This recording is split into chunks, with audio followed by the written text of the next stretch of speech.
Hey folks, Wren here, and today we're going to be doing my January wrap-up, but we're going to do it in a journal style. So this is the journal that my mother made me, and this is the one I'll be doing all of my reviews in.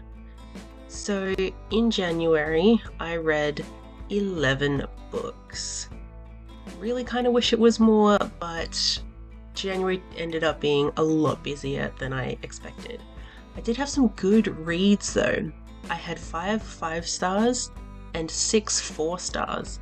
I did also have 3 DNFs, so I DNF'd Outlander after about 200 pages. I just kind of got bored and I watched the show instead. Then I DNF'd Maphead. It was weird but not in a good way. And then I DNF'd Lifelike because Jay Kristoff just keeps sexualizing things that shouldn't be sexualized. It's weird. So the first book of the month that I read was A Man and His Cat Volume 2. I adore this series. It's so cute. It is a cat manga about an old man who is lonely and he buys a cat to help with his loneliness. And this cat is kind of also lonely. Also check out this cat washi tape that I bought specifically for this manga. But I really love this manga series. It's just sweet and soft and it makes me want a cat. And it's just, this cat just really wants to be loved, you know? And it's very insecure, but it's adorable and I cannot wait to read the next one. So highly recommend.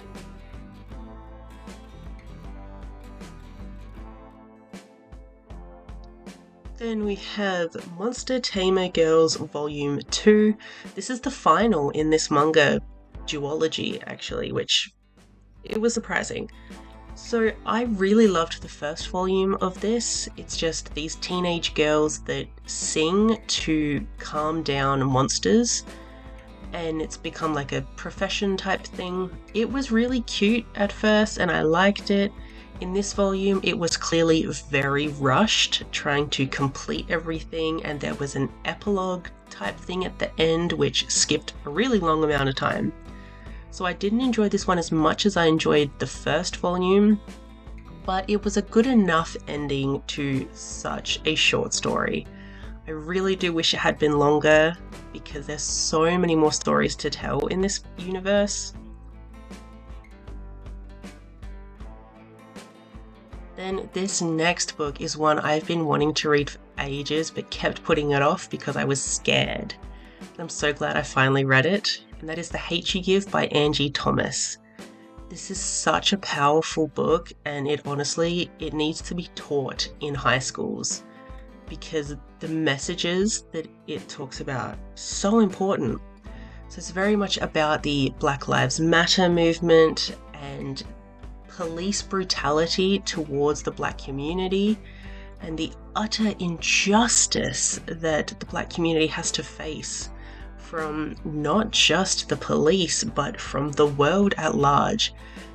It's really hard hitting but tells such a good story and an important story, and it really hits hard and it's fantastic and so important. I really love our main character, Star. She's such like a strong, independent woman, but she's still so caring with her family. And I really love the family in this. They're adorable. They care so much about each other and they're always supporting one another. And like, it's such a beautiful thing just to see like genuine love in a family. Like there was enough going on in these people's lives. They didn't need family drama on top of it. It was so fantastic. So I read Killing Stalking Volume 1 totally on a whim because Katie from Katie Coulson was talking about it and I want to read everything she reads because what a queen. And I just picked this up and now I'm definitely questioning my morals and, you know, am I a good person? Because this is so messed up. Wow. It's about 2 very disturbed boys doing some disturbed things, but golly, I was obsessed and I couldn't stop thinking about it for like a week. Definitely check the trigger warnings before you go into this, but it's good. I did also realize I gave it 5-star in this. I actually gave it a 4-star. I'll fix that at some point. But this next book was another one that I got recommended from Katie Colson. It's Our Dining Table. It's another manga. It's short and sweet and utterly sweet. It's just this boy that is taking care of his younger brother and wants to learn how to cook. So he gets this help from this random person on the street that he meets. And they just have this little found family moment going on. It's so much cooking and they do make this cute little family together. And of course the two boys end up falling in love. It was a bit rushed and I kind of wanted more of the romantic development, but super, super sweet. And just, it made me want onigiri so badly.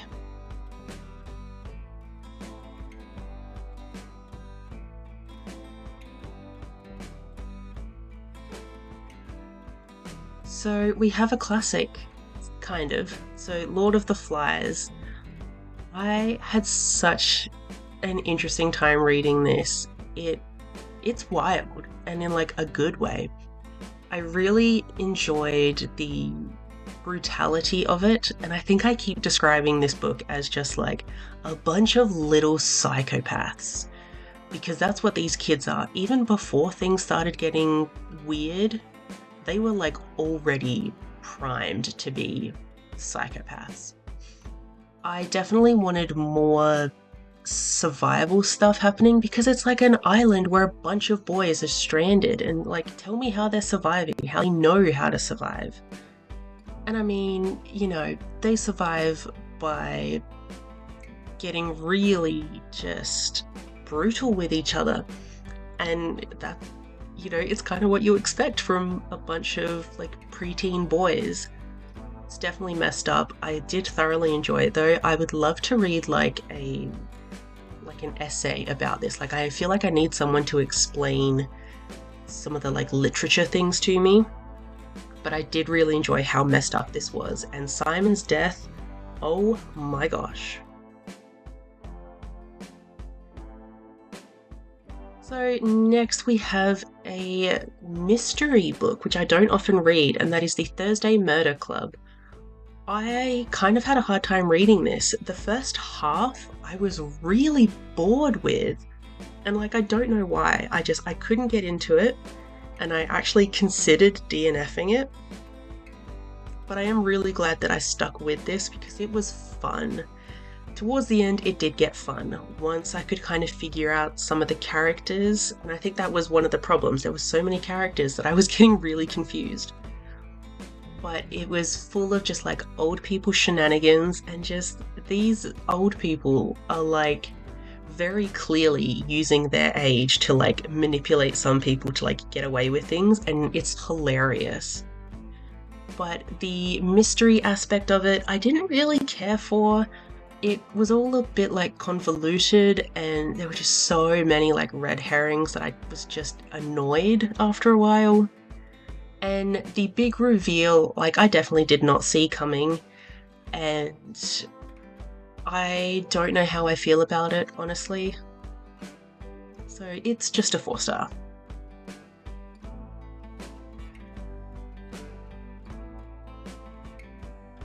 Then we have more manga, and we have My Hero Academia Volume 10. I adore this series with my whole heart and soul. It's amazing. In this one we got the Camino Ward beginning arc and the tail end of the training camp arc. Both of those arcs I thoroughly enjoy. So we got some Shoji moments finally, and Shoji is one of my favourite characters, so of course I loved this, and of course I gave it 5 stars. Then we have my other favourite manga of all time, which is Soul Eater, and I read volume 16. Unfortunately, I didn't love this. This very much felt like a filler manga, nothing really much was happening, and our main character, Maka, she just randomly had some new Grigori power thing. It's just not explained, and according to my friend Max, is just like never brought up again. So that was annoying. And people aren't as freaked out about Kid missing as they probably should be. And it just seemed to be a couple of the weapons training, and like that was it. And not even in a fun way. So it was very much a filler. There were some cool moments with Killick, but overall, probably one of my least favourite volumes of this manga. Then we have my Stargate Atlantis novel, which is Casualties of War. This is number 7, I believe. And honestly, this is one of my favourites that I've read. This was fantastic. All of the characterizations were incredibly spot on, and I really loved that we got point of views from every one of the main characters, which sometimes we skip Taylor and Ronan, which is awful, but in this one we got like full chapters of their point of view, which was amazing.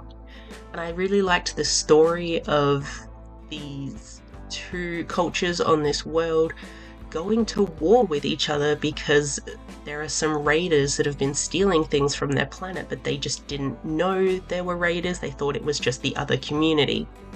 And Elizabeth has to go in and use her negotiating skills, and Rodney has to use his science skills to help them. And it was just such a good book. And I cannot wait to read more of this author's Stargate Atlantis novels, because this was such a fun time. Probably my favourite of the series so far.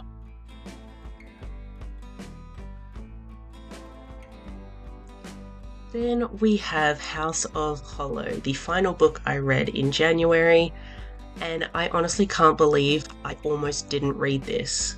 I was considering just completely disregarding my entire TBR and just not reading anything for the last few days of January, but I decided I'll pick this one up anyways, and oh my god, this is definitely going on my favourite of the year list. This is fantastic. It is honestly Goblin Core at its best. It is about this girl who, with her sisters when they were younger, they got taken, and then they returned a month later, but they returned different. And several years later, one of the sisters has gone missing, so the other two go to try and find her. In the process, they find out what happened to them when they were kids. These girls have this ability to almost chaotically seduce people. So when people get near them, they become addicted to them in a very crazed way. So that aspect of it is really, really interesting.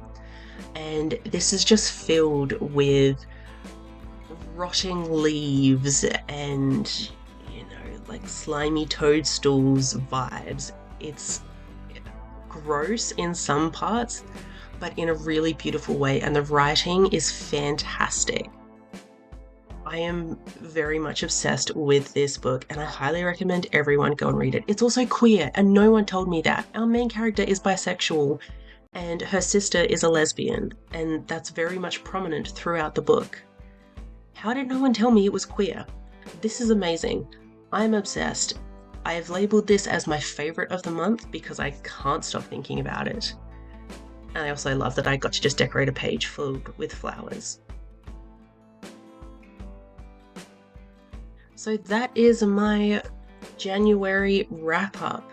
11 books, most of them were pretty good reads. What was your favourite of the month? Mine was clearly House of Hollow, but it was kind of hard to even choose that. I read so many great books this month. Also, what do you think about this journal style wrap-up? I had fun with it, but let me know. Thank you so much for watching, and I'll see you in my next one.